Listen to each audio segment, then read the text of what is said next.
wizard can bring them in. I found out that to get the 10th tail, you have to go to Hamelin and go to the Black Market and so, anyway, you get it for free. Let's see, I was on the top tail. So anyway, so now we got the 10th tail. It's called the Flying Machine. So here we go. The Dreamer. There once was a boy who spent every day in a daze dreaming of soaring through the skies. As a young child, he was always asking wizards to make him float for a few moments, a delightful experience, but he himself was no good at magic. Since he also hated wizards of all kinds, there really was no hope of him becoming a wizard, but still he dreamed of being able to fly. Nothing could make him give up on his dream. One day, the boy took a journey to another world. There was a tunnel that connected the two worlds in those days, you see, and people were able to travel between them quite easily. Now the boy knew that there was no such thing as magic in the other world, meaning that no one there was able to fly. He had, however, heard rumors about a painter who lived there who also dreamed of taking to the skies just like he did. As soon as he arrived in the other world, the boy headed straight for this painter's house, but when he got there was no one home. Feeling rather bold, the boy decided to take a look around for himself. The first thing he saw upon entering the painter's house was a magnificent sketch, a drawing of a strange machine that was attached to something that spun around very quickly. There was no doubt about it, this was a machine that could fly. What a shame, thought the boy, that in my world magic is so common that no one bothers inventing things like this. Flushed with excitement, the boy took a tracing of the painter's sketch and took it with him back to his own world. After working hard for several years, the boy finished building the machine and the sketch, and for the first time ever, he was able to fly. Why, this is the happiest moment of my life, thought the boy with a big grin. Even though it was only for a few seconds at a time, he was finally able to live his dream. The Sage and the Young Wizard. A short while after he had finished building the painter's flying machine, a sage visited the boy and spoke to him very grandly. You must dispose of all knowledge gleaned from that other world. The boy was shocked. But why? He asked. This machine lets me soar through the skies. It's what I've always wanted. Using a machine to achieve something that should only be achieved using magic is akin to poisoning this world. Poison? Why is it like poison? Magic may only be used by those who possess a pure heart and who have undergone the proper training. Wizards borrow some of nature's power and use it to humans' benefit. Only those with a pure heart, one uncorrupted by evil, are able to do this. Using machines to triumph over nature is not the behavior of the pure-hearted. Now what the sage meant was that anyone could use a machine to manipulate nature, even the untrained and the evil. Machines gave ordinary humans powers that only gods and wizards should have. Though it hurt to admit it, the boy knew what the sage had said was true, and very reluctantly handed over his tracing of the painter's sketch.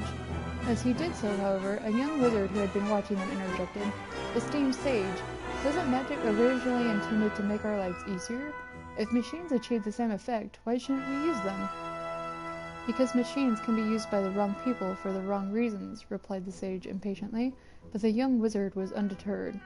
"I have been to the other world, and I know how things work there. They have people called scientists. They are the ones who make the machines, and they work miracles. They are capable of mixing iron with other rare materials to create things called alloy, which are strong enough to plow even the rockiest of soil. You cannot deny that farmers' lives are much easier as a result. Surely you do not believe that all scientists seek to improve people's lives?" The sage snapped back. "Do you not think, perhaps, that some of them wish to use their machines to control people, to bend them to their will?" The young wizard was speechless for a moment, but he soon found his tongue again. Couldn't the same be said for magic? Aren't there some people who seek to use magic to increase their own influence? The boy tried listening to the conversation between the sage and the young wizard, but they used a lot of difficult words and he had trouble following it. All he wanted to do, after all, was fly. A dream come true. In the years that followed, more and more people made visits to the other world. They would become increasingly surprised and impressed by the machines they saw there, and would rush back to their own world to tell people about them. The sages realized that something must be done because technology from the other world was threatening to ruin the balance of their own. They decided to seal the tunnel to the other world to ensure that the place of magic within society was never threatened again. Now the visiting world was not completely forbidden. Why, powerful wizards could still cast the spell known as Gateway and travel to the other world any time they pleased. When the boy, who was a young man by now, heard about what the sages had done, he was terribly disappointed. Dash it all, he thought, no, I'll never be able to visit the other world again. And yet he still dreamed of flying. If anything, he dreamed of it more than ever. Having thought about it every day for a long time, he eventually had an idea. What if I build a flying machine that's powered by magic? Surely the sages couldn't object to that. I shall make it magical, but I shall jolly well build it and fly it as I like. Many months of hard work later, the young man's magical flying machine was complete. Its magical power had been provided by, yes, you guessed it, the young wizard who had the argument with the sage all those years ago. Once the final touches had been applied, it was time for a test flight. The young man straddled his machine and took off into the sky. The machine's wings flapped gently as it glided through the air, and its magically enchanted engine allowed him to stay in the sky for several hours. Midway through the test flight, he looked down. The sheep in the fields were as small as dormice, and he could see the waves of the sea in the distance, glinting in the morning sun. I don't think anyone alive has ever felt happier, thought the young man with glee. Indeed, he was too captivated by the scenery to spare a thought for the effect his new magical machine would have on the world. Had he known what impact it would have, you can be sure he would not have been quite so elated. The 11th Tale, The Tree and the Stone. The greatest tree in the deep dark wood. The deep dark wood is a dense green forest located in the northern part of the continent now known as the Summerlands. Though there are some beautiful crystal clear waterfalls and other sites of minor interest, travelers mainly flock to the deep dark wood on account of a great tree known as Old Father Oak. Princes and paupers alike have long visited this tree in the hope of gleaning some understanding from him, for Old Father Oak's great wisdom and benevolence have led men to consider him the world's elder, though no such title officially exists. The young tree's journey. There was nothing unusual about the tree that became known as Old Father Oak when his first green shoots emerged from the ground many centuries ago. The tree grew, as all trees grow, year on year, his branches reaching upwards in search of sunlight and his roots thrusting downwards in search of water. One day, when he was still but a young sapling, he was dug up by a group of humans, and on a large stone was placed beneath him, just below his roots. And so he was then replanted on top of the stone, and the whole around him refilled with soil. And the humans recited an incantation and drew a rune, and when the ceremony was over, retreated from the forest. Now the presence of the stone made life difficult for the young tree. No matter how hard he tried to stretch his roots, the stone meant that they simply could not reach any further into the ground. After several days of trying, the tree was about to give up when all of a sudden the stone started speaking to him. "Tell me, what can you see from up there? Pray tell me what you can see, for I am no ordinary rock. One day I shall be a magical stone, a great and very important one." The tree was very surprised to hear the stone talking to him so casually, and not a little vexed. "And why should I tell you anything? You did nothing but get in the way of my roots." The tree uttered these words much to his own surprise, for he had never been able to speak before. And so the stone began explaining his situation to the tree. It appeared that in order for the stone to become a magic stone, he had to be placed beneath the roots of a tree and enchanted in a special ceremony. And so as the tree grew older and wiser, he would impart some of his wisdom onto the stone and allow the stone's own magical power to develop. The tree's ability to talk was simply one of the things he had learned as he had grown, and the stone had learned this from the tree. Armed with his newfound talent, the tree began talking to the birds and the fairies and the other forest creatures, and upon hearing their tales of the outside world, developed an insatiable desire to travel, to leave the spot to which he was rooted, and so he began pulling out his roots until cracks appeared in the ground. He kept pulling day after day, unable to stop or be stopped, until eventually the inevitable happened, and with a great creaking sound the tree wrenched himself and his short roots out of the ground altogether. It was at this moment that the young tree discovered that he knew how to walk, and so resolved to leave the deep dark wood immediately and make for pastures new. The stone felt very sad to see his only friend in the world preparing to leave, and said, "Promise that you will come back and see me sometime, won't you, young tree? I should like nothing more than to hear all about your travels." "Of course, I shall come back to see you, I promise." And so the tree set off on his journey. He felt sorry for the stone, who would now never become the magic stone he so wanted to be, but he knew that he had to follow his own dream. The young tree's journey allowed him to acquire great wisdom. Every time he encountered perils or monsters, he would simply stand stock still and pretend to be an ordinary tree. Should a predator come sniffing, the young tree would wait until it was very close before wrestling his branches violently, giving the creature a terrible fright and sending it scuttling away in fear.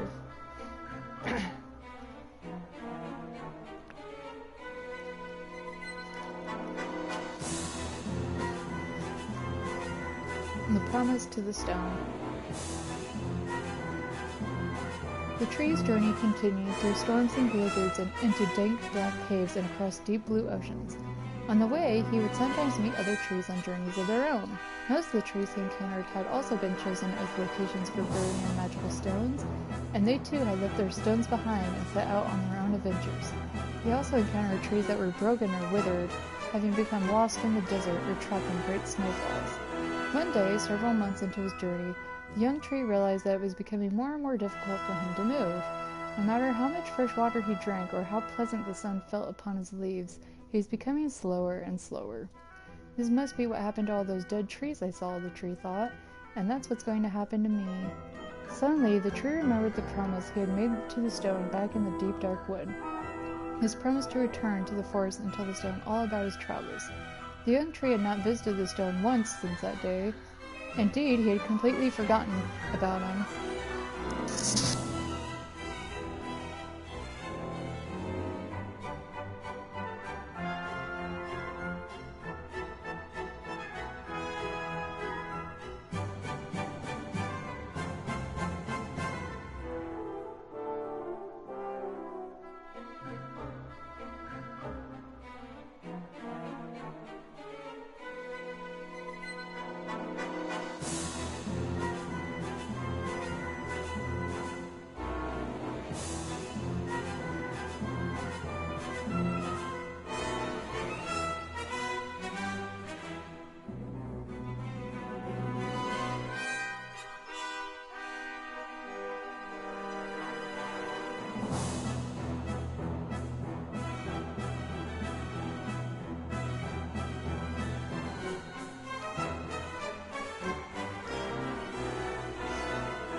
Okay, I'm back.